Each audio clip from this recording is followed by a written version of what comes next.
अस्सलाम वालेकुम वरहमतुल्लाह। अब हमारे पास है सॉफ्टवेयर क्वालिटी स्टैंडर्ड्स।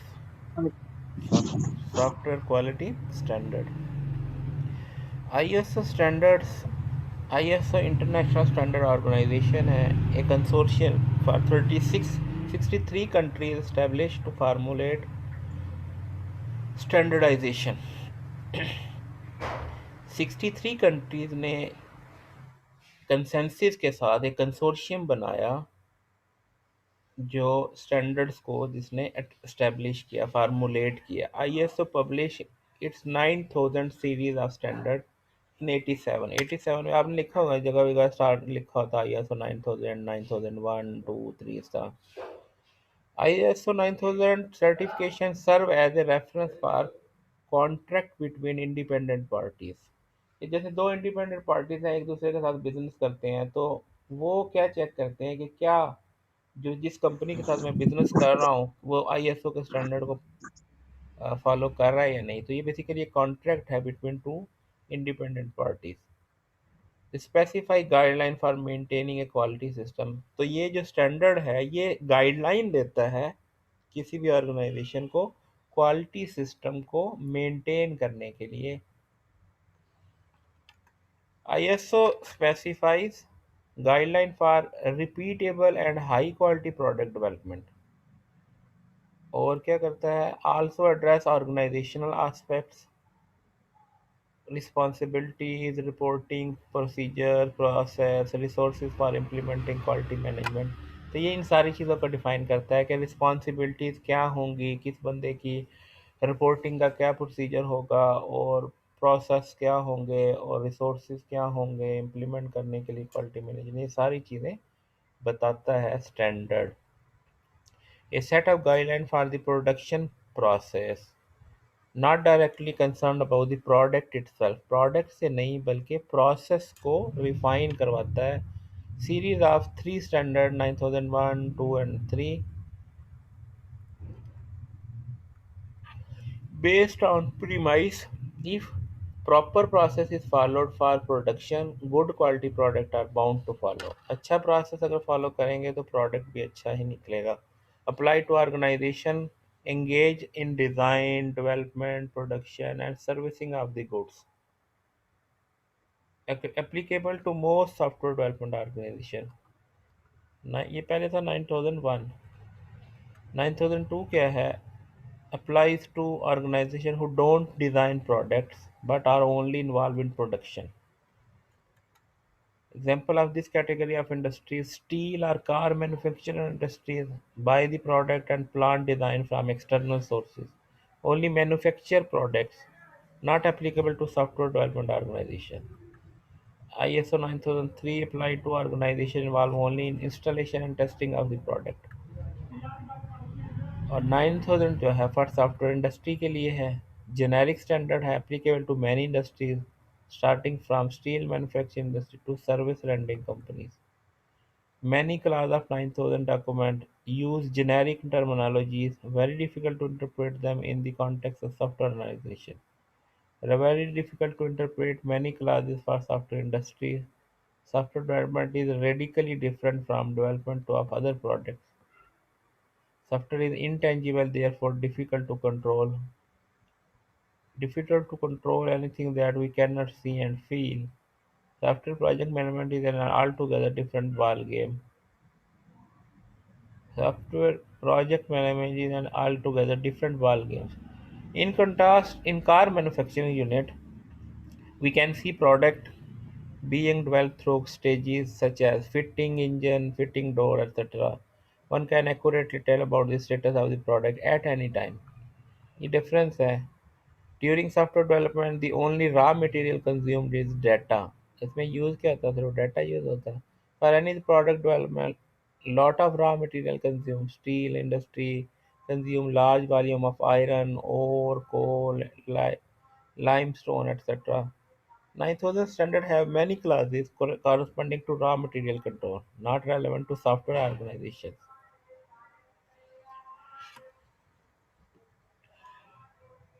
कुछ प्रोडक्ट स्टैंडर्ड है, कुछ प्रोसेस स्टैंडर्ड है। प्रोडक्ट स्टैंडर्ड जो है वो ISO 9126 है, 4598 है, 25051 है, और 506 है, 15910 है। सॉफ्टवेयर प्रोडक्ट क्वालिटी मेजरमेंट के लिए 9126 है, प्रोडक्ट एवेल्यूएशन के लिए 98 है, requirement of qualities of commercial of the shelf software product and instruction for testing के लिए जो है हमारे पास 25051 है, system and software integrity level के लिए 15026 है, सॉफ्टवेयर डॉक्यूमेंट प्रोसेस के लिए 15910 है, और प्रोसेस स्टैंडर्ड के लिए 15501 सॉफ्टवेयर प्रोसेस असेसमेंट के लिए, फिर सॉफ्टवेयर प्रोसेस मेजरमेंट के लिए है, फिर guideline for documentation computer based application system के लिए 18019 जो है guideline for design and preparation of software user document, और फिर guideline for the evaluation of selection of case tool जो है 1410 है।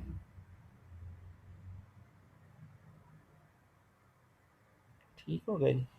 ये कुछ स्टैंडर्ड्स हैं जो फॉलो होते हैं और उनकी डोमेन। यहाँ तो कोई क्वेश्चन है तो पूछ लें। जी, नो सर।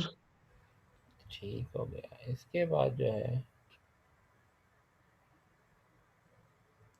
इसके बाद हमारे पास है software capability maturity model, software quality standard and CMM and six sigma. Capability maturity model और सिक्स सिग्मा। सिक्स सिग्मा जो है वो defining, measuring, analysing, improvement and control. अच्छा जी, जो कैपेबिलिटी मैच्योरिटी मॉडल CMM जिसको कहते हैं, simple word, CMM is a model for appraising software process maturity of contractor into different levels. Appraising the software process maturity of a contractor into different level can be used to predict the most likely outcome to be expected from the next project that the organization undertaken.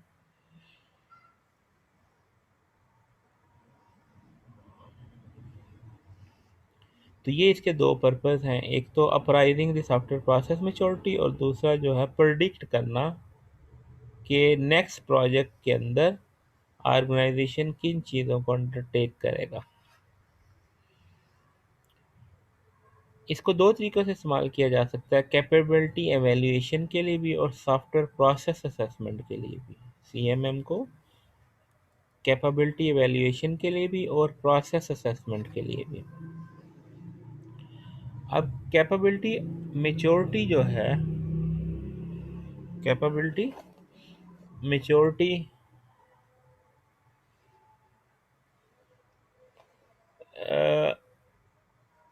CMM classifies software development industries into 5 maturity levels. Stages are ordered so that improvement at one stage provide foundation for the next. Based on the pioneering work of Philip Crosby, ये scientist था जिसने ये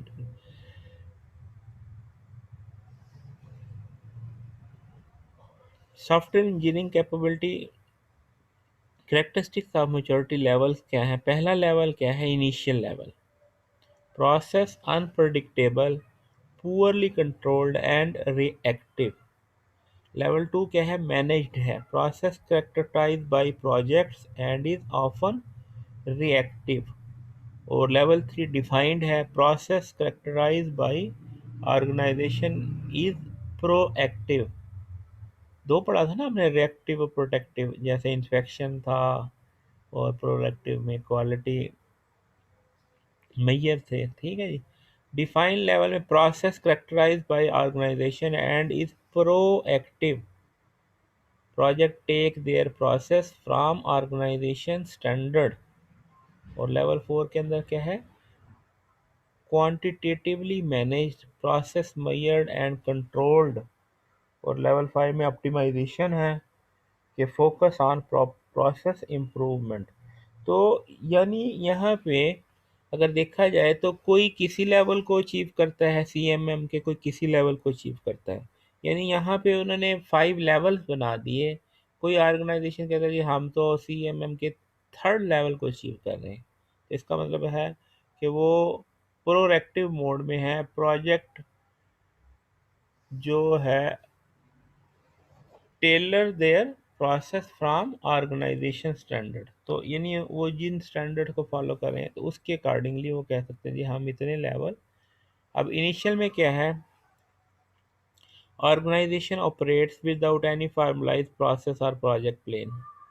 यानी जिनके पास कोई process नहीं होता और बस ऐसे ही प्रोडक्ट बनाए जाते हैं, वो इनिशियल लेवल पे होते हैं। ऐसी organisation at this level is characterised by ad hoc often chaotic activities. यानी पकड़ दकड़ के चीज़ें जो है वो करने वाले जो हैं वो क्या है, इनिशियल लेवल पे होते हैं। उनका कोई प्लान नहीं होता, सारी चीज़ें एड हॉक होती हैं, वक्ती होती हैं। ठीक है। लेवल वन क्या है, software product process are not defined, जिनका प्रोसेस डिफाइन नहीं। आह, आखिरी चीज क्या है, success of project depend on individual effort and heroics. Heroics का क्या मतलब है कि अगर कोई जो यानी ऐसी ऑर्गेनाइजेशन जो वन मैन शो हो, या एक दो जो है अच्छे कारीगर मिल गए, चलो जी काम ठीक हो गया, प्रोडक्ट क्वालिटी का बन गया। और वो तुक्का लगा दी सर जैसे ही काम को। वर्कर चेंज हुए तो प्रोडक्ट की क्वालिटी भी खत्म। तो वो क्या है, इनिशियल लेवल पे है। तो वो हीरोइक जो है कि हीरोइज्म पे बेस कर रहे होते हैं, इंडिविजुअल्स की एफर्ट पे बेस कर रहे होते हैं। कोई ऑर्गेनाइजेशनल एफर्ट नहीं होती, इंडिविजुअल्स की एफर्ट होती है। लेवल टू जो है repeatable basic project management practices, tracking cost schedule and functionality are followed. यानी इसके अंदर बेसिक जो प्रोजेक्ट मैनेजमेंट की करेक्टरिस्टिक्स है उनको फॉलो किया जाता है। जैसे कॉस्ट को ट्रैक किया जाता है कि कॉस्ट तो नहीं किसी वजह से बढ़ी, टाइम पे चीज़ें हो रही हैं, फंक्शनैलिटीज़ को फॉलो कर रहे हैं कि नहीं। Size and cost estimation techniques, function point analysis, COCOMO है। Production process is ad hoc, not formally defined, also not documented. यानी इसके अंदर जो एस्टिमेशन है, फंक्शन पॉइंट एनालिसिस, कोकोमो। ये फंक्शन पॉइंट एनालिसिस क्या है कि यानी इसके अंदर आप जो कॉस्ट को ट्रैक करते हैं, वो कहते हैं कि अच्छा सॉफ्टवेयर बनवाना है, अच्छा तो कितने का बनेगा, अच्छा जी वो अगर इसके अंदर 10 फंक्शन हुए तो इतने पैसे हो जाएंगे। यानी फंक्शन पॉइंट्स बना लेते हैं कि इतने फंक्शंस हैं, जितने फंक्शन पॉइंट होंगे उतने ही पैसे बन जाएंगे।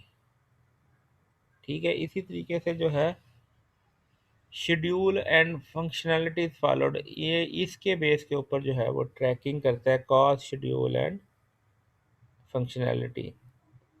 तो ये जो है लेवल टू। और इसके बाद process use for different projects might vary between projects. Earlier success on project with similar application can be repeated. Opportunity to repeat process exist when company produce a family of products. तो इस किस्म के अंदर क्या होता है कि वो जो अर्ली प्रोजेक्ट बनाया फिर कुछ इस तरह से भी करते हैं, अच्छा जी फलां का मैंने प्रोजेक्ट बनाया था, वो इतने का था, ये इतने का होगा जी, इसमें ये थोड़ी चीज़ें इजाफी हैं, ये थोड़ी चीज़ें कम है। तो ये क्या है, रिपीटेबल। लेवल टू में क्या है, इसके अंदर जो है वो एक प्रोजेक्ट से दूसरे प्रोजेक्ट के अंदर जो कॉस्ट फाइंड करने का मैकेनिज्म है। Opportunity to repeat process exist when company produce. तो इसके अंदर प्रोसेस को रिपीट किया जा सकता है जब सेम ही चीज़ को कंपनी जो है दोबारा बना रही है, सेम प्रोडक्ट को।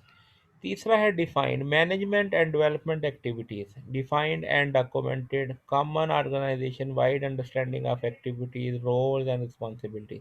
जब इन चीज़ों को यानी हर चीज़ डॉक्यूमेंटेशन है, सारी एक्टिविटीज़ डिफाइंड हैं और किसने क्या करना है, रोल्स डिफाइंड है, एक्टिविटीज़ डिफाइंड है, रिस्पॉन्सिबिलिटीज़ डिफाइंड है, तो इसका मतलब वो क्या है, लेवल थ्री पे है।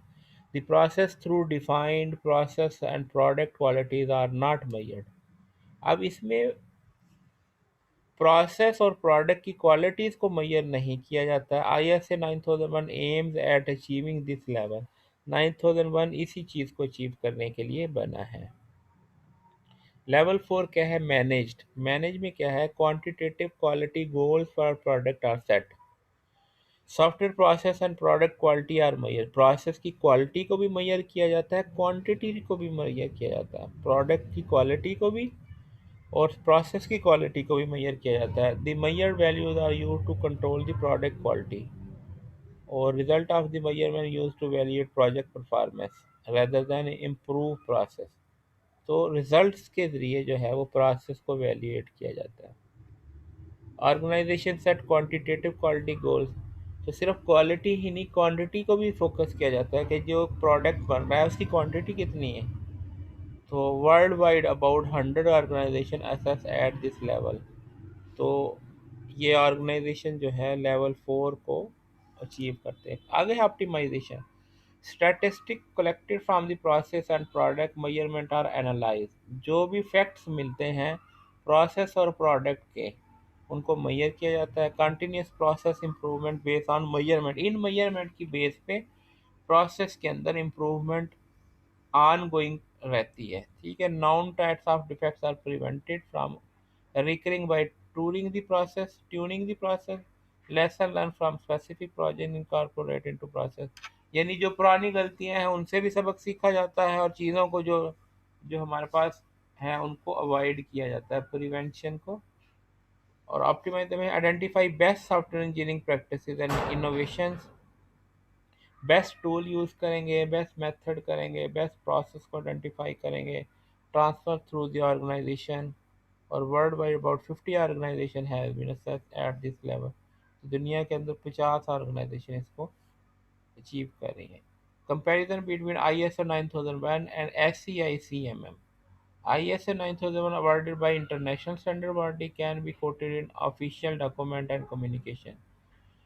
SCI-CMM assessment is for internal use. ये जो है वो तो ऑर्गेनाइजेशन का इंटरनल और एक्सटर्नल दोनों के लिए है, डॉक्यूमेंट भी होता है। लेकिन CMM जो है सिर्फ इंटरनल यूज के लिए है। और CMM was developed specifically for software industry, address many issues specific to software industry. SC goes beyond quality assurance aim for TQM, ISO correspond to SCI level 3। ये level 3 तक correspond करता है 9001। CMM provide list of key areas on which focus to take organization from one level to other, provide a way for gradual quality improvement over several stages, or trying to implement defined process before repeatable process, con- counterproductive as managers are overwhelmed by schedule and budget pressures। ये सारी qualities हैं SCI-CMM की। आगे आ गया 6 sigma.